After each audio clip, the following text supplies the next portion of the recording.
Magandang umaga sa inyo lahat. Ngayon tayo magluluto ng spicy mackerel na spaghetti. I-feature ko or i-highlight natin ang mga products na gagamitin natin, katulad ng Del Monte Original Tomato Sauce, Del Monte Sweet Style Spaghetti Sauce, and of course, ang bida sa lahat, yung Ligo Premium Mackerel in Tomato Sauce, chili added. So, ito yung nagpapasarap ng ating pasta. And, ang gamit nating spaghetti na pasta ay ang White King. And of course, kailangan din natin ng olive oil. Ang mga ilang ingredients pa na kasama sa ating gagawing pasta ay, syempre, kasama dyan yung sauce ng premium mackerel, chili added. Drain na natin siya at ito yung sauce. Yan yung nagpapasarap din. And of course, yung ating bawang, sibuyas, at napakaraming kamatis. Siguro mga 10, 8 to 10 pieces na kamatis para sa 1 kilo na pasta. And ito na yung mackerel. So, sa mackerel, kailangan mo siyang tanggalan ng tinik. And nasa sa inyo kung ano yung size na gusto nyo. Gusto nyo tawag dito, liitan pa yan or i-chop pa yan, okay lang. Pero ako ang ginagawa ko, medyo minamash ko siya ng konti, pero gusto ko pa rin ng buo kapag ginigisa ko na siya. And of course, ang isa sa mga bida rin ngayon ay ang McCormick basil leaves. So, kasama rin ng salt and pepper. And of course, huwag nyo kakalimutan yung olive oil dahil yun din na nagpapasarap sa ating pasta. So, tara, simulan na natin. Painitin na natin ng kawali. Tayo ay maglalagay ng olive oil.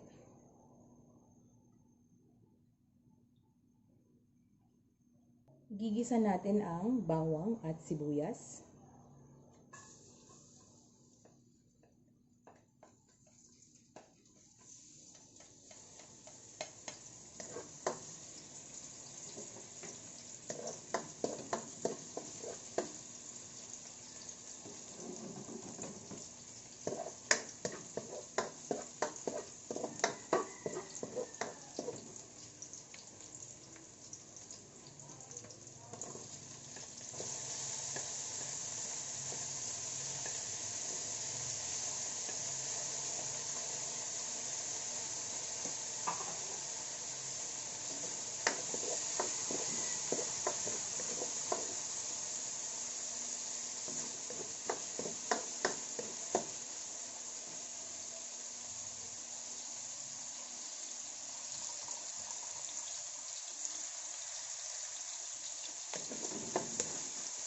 Napakabango.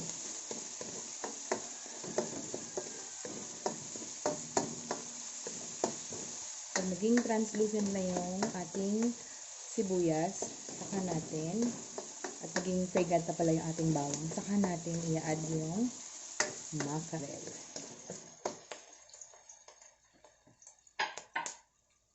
So, ito yan. Yan. 2 lata ng mackerel. So, i-add na natin siya para mabusan natin.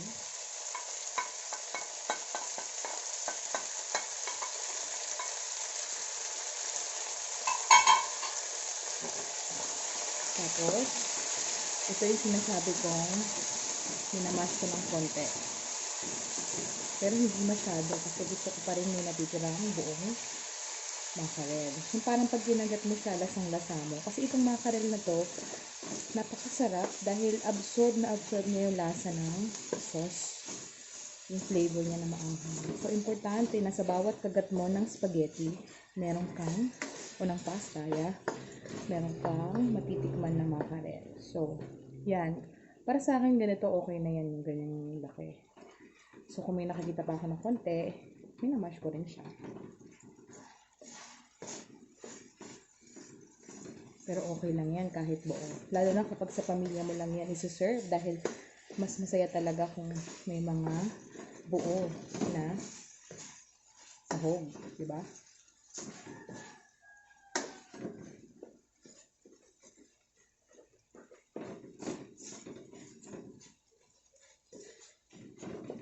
Kabango. Ayan.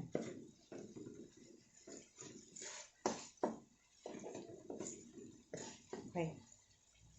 So, para mawala yung lansa niya, ito na yung importante yung ingredient, yung kamatis. So, kasama dyan yung buto kasi may acidity na nagpapasarap dito sa ating niluluto, yung kamatis niya. Sa ibang luto, tinatanggal ko yung buto. Pero para dito sa spicy mackerel, gusto ko kasama talaga yung buong kamatis. So, ayan. Konting gisa lang to.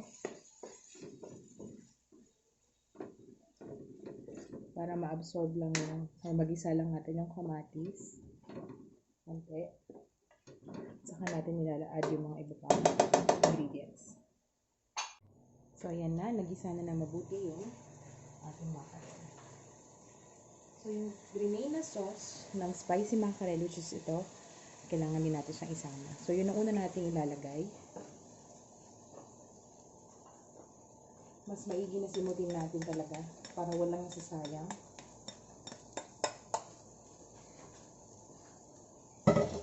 Huwag na kakalimutang haluin.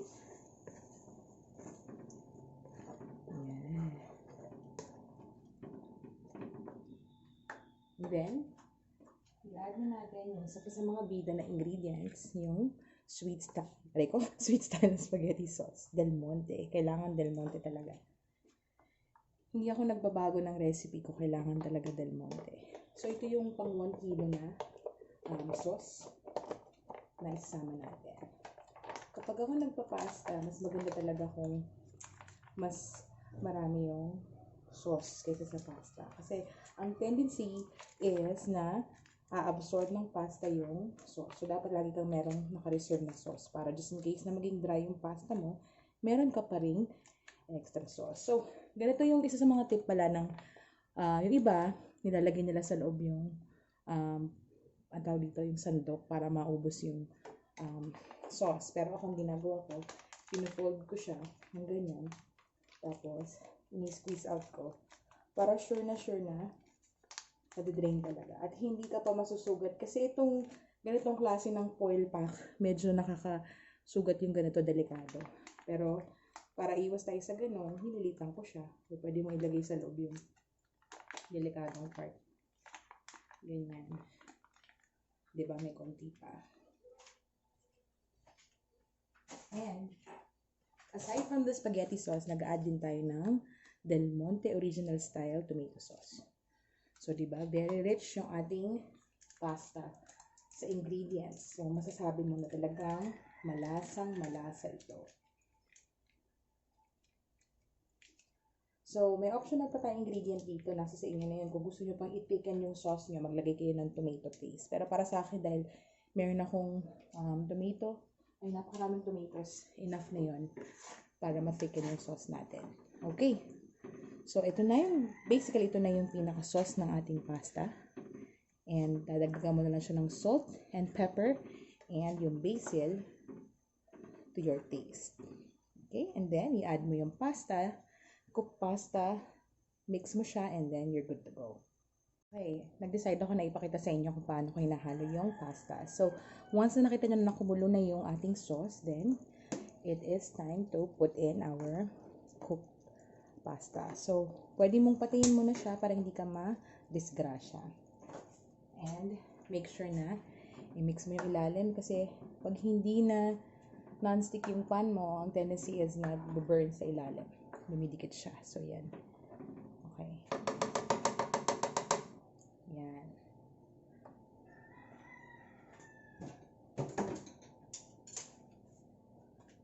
So, yung sinasabi ko kanina na dapat meron kang nakasave na sauce, ito na yung part na yun. Ginagawa ko. So, para rin ito sa pang plating natin para mas maganda. So, nag-transfer ako ng konting, mainit daw siya. Konting sauce sa isang lalagyan. There. And itatabi natin to, mainit, para later. Pag dry ang ating pasta or para maganda yung ating plating, then magbubudbud ka sa ibabaw. So, ito na yung cooked pasta natin. Medyo mabigat. Ayan. Walang katulong. So, nasa kabilang part yung pasta. So, isa-isahin natin. Ayan, ang tip sa pasta, pagkaluto niya, ako kasi yung typical na nagluluto na naglalagay ng oil, at saka ng salt sa pasta. Medyo nahihirapan ako dahil wala akong katulong. But it will all go well later on. Ayan. Sa bahay naman to, so alam nyo na malinis yung pagkakagawa nito. So, hindi nyo kailangan mag-worry dahil alam nyo naman na para sa pamilya nyo to. But kayo, alam nyo na malinis yung gawa nyo. So, yan. Ang ginagawa ko sa pasta pag niluluto ko is, naglalagay ako ng salt and olive oil. Sayang ito. Haluin natin ng konti. Ayan. Pero tansya ko marami yung sauce eh. So, okay lang yan. Diba? Kitang-kita nyo na ang daming sauce. So, I think kaya ko na to. Buhusan natin. Huwag lang sana mahulog. Okay. Dahil pagkaluto, according dun sa instruction ng pasta, kung paano mo siya iluluto, i-drain ko siya kaagad. Medyo hindi siya masyadong overcook dapat para pag hinalo nyo na siya sa sauce, at least, dun mo pa lang siya maluluto. Basta i-follow na lang yung instructions. So, yung ganito kasi, kanina kasi nag-prepare ako kaya medyo tumigas. Ma-resolve yan kapag binuksan mo na yung pan mo at umiinit na siya. Ito talaga yung struggle sa paggawa ng pasta. But, you don't have to worry kasi masusolusyonan yan. So, ito yung sinasabi ko na the more sauce, the better. Kasi masaya siya pag maraming sauce. And talagang itong spicy mackerel, malasa. So, hahanapin mo talaga yung sauce niya. So, yan. I think yung fiesta pasta is like 800 grams. So, talagang pang 1 kilo yung sauce na ginawa ko. So, tama rin pala na binawasan ko. Wala ka ng lugi. So, baka pag, hindi ko alam sa Del Monte kung meron silang 1 kilo na pasta. But if you have 1 kilo worth ng pasta, then I think itong sauce na to is really enough. Ito, 800. So, saucy pa siya. But I like it this way. So, yan. Shout out sa mga nagsastruggle na maghalo ng pasta na katulad ko. Dahil ang aking kamay ay hindi na ganun kalakas. But, this is how it is. And this is what my family likes. Yung saucy talaga. So, yan. Medyo pakuluan mo ng konti. And then, budburan mo siya ng basil pa and parmesan. Then, you're good to go. Okay? We'll be back. So, ayan na ang ating finished product. So, ito na yung plating natin.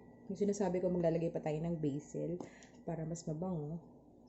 So, bubudburan mo na siya sa ibabaw.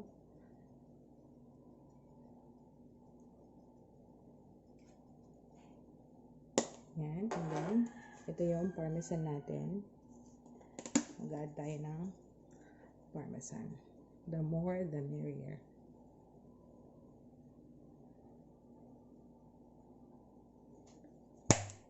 Pwede nyo pa ulit dagdagan. Or maglagay kayo ng parsley. Bahala kayo sa design na gusto nyo. So, may natira pa akong sauce dito para mamaya pag nag-dry yan. Pero saucy na siya, so okay na. So, ito na yung ating finished product na spicy mackerel. Enjoy!